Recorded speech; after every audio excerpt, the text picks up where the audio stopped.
వెళ్ళడానికి బద్ధకం వేసి తిరుమలేశుని ఇంటికి రప్పించి సెట్టింగ్ వేసుకుంటాననేటువంటి ప్రయత్నం చేయగలిగినటువంటి మహానుభావుడు మీరు చెప్పడం మేము వినాల్సి రావడం అనేటువంటిది ఇంతకన్నా దుర్మార్గం అనేటువంటిది ఇంకోటి ఉండదు.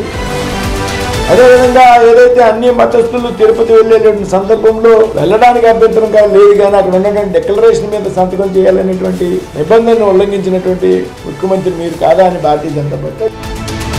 మీ కరుణామయుణ్ణి ఆరాధించే జగన్మోహన్ రెడ్డి దగ్గర ఈ దీక్ష ఒక రోజు అయిపోయింది, ఇంకా 7 రోజులు ఉంది. ఈ రోజుతో 2వ రోజు, ఇంకా 7 రోజులు ఉంది నవరాత్రులు. ఈ 7 రోజులు దీక్ష అయిపోయాయి చాలు. కర్మ ఏమిటంటే ఈ మనిషికి దేవుడు అంటే భయము లేదు, భక్తి లేదు. ఈ చంద్రబాబు నాయుడు గారు లాంటి అన్యాయమైన రాజకీయ నాయకులు ఉన్నారు కాబట్టి మన కర్మ మనకి నిజంగా రాష్ట్రానికి. నాకు మతం లేదు, నాకు కులం లేదు అని మొన్న చెప్పి ఇవాళ నాకు కులం ఉంది, మతం ఉంది అని చెప్పని వాళ్ళ డ్రామా మాటలైతే జగన్మోహన్ రెడ్డి మాట్లాడలేదు.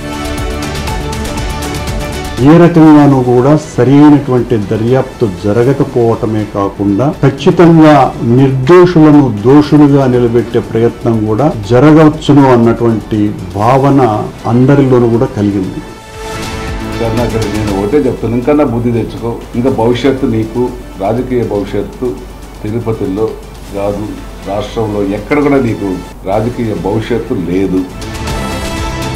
మీరా కాపాడేది విశాఖ స్టీల్ ఆదుకోవాలన్న ఉద్దేశమే మీకు ఉంటే ఎన్ని రకాలుగా ఆదుకొని ఉండకూడదు? 10 సంవత్సరాల అధికారంలో ఉన్నారే, గాడిదలు కాసారా? క్యాప్టివ్ మైన్ ఏమైంది? ఎందుకు ఇవ్వలేదు? సెయిల్లో మర్జర్ ఎప్పటి నుంచి అడుగుతున్నారు, ఎందుకు చేయలేదు?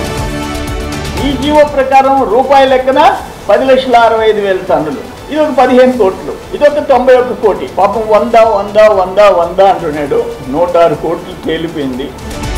15 ఆగస్టులోగా రుణమాఫీ చేస్తా అని చెప్పి పెద్ద మోనగాడు లెక్క మాట్లాడిండు. ఏం వెళ్ళిండు? మోనగాడు కాదు, వీడు మోసగాడు అని తెలిపింది. ఇలా మూసి రివర్ ఫ్రంట్ అనే పేరు మీద ఇలా రేవంత్ రెడ్డి గారు 1,00,000 కోట్ల రూపాయల స్కామ్ చేస్తా ఉన్నాడు. 101%. ఇది 1,00,000 కోట్ల రూపాయల స్కాము. నల్లజర్లో మీరు మాట్లాడినరు. నల్లజర్ల అనేటటువంటిది ఏ పార్టీ వాళ్ళు ఉన్నారు అనేది ఒకసారి పూర్తిగా అధికారులతో మాట్లాడి నువ్వు తీసుకుంటే బాగుంటుందని ముఖ్యమంత్రి గారికి నేను విజ్ఞప్తి చేస్తా ఉన్నాను.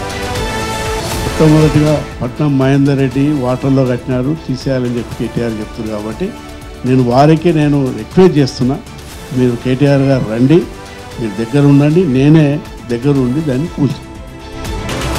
ఎన్ఫోర్స్మెంట్ డైరెక్టరేట్ విచారణ కొనసాగుతున్న కేసులో మిస్టేక్ ఆఫ్ ఫ్యాక్ట్స్ కింద కేసులు క్లోజ్ చేసే ప్రయత్నం చేయడం అనేది వేరే రాష్ట్రాల్లో కానీ దేశంలో ఇప్పటివరకు జరిగిందో లేదో దీంట్లో కూడా మీరు ఇరుక్కపోయారు. ముమ్మాటికి వివేక్ పదవి పోతుంది. చెన్నూరులో ఉప ఎన్నిక వస్తుంది. రేవంత్ రెడ్డి గారు దేవుడు కూడా కాపాడలేదు. హామీలు నెరవేరుస్తారని మనం అనుకున్నాం. ఆ ఆఫర్లు ఆషాఢం ఆఫర్ల లెక్క, అమెజాన్ ఆఫర్ల లెక్క అని మనం అనుకోలేదు. 50% ఆఫ్, 70% ఆఫ్. కానీ కాంగ్రెస్ పార్టీ ఇచ్చినటువంటి హామీలో ఎక్కడ కూడా కండిషన్ సప్లై అని కూడా పెట్టలే.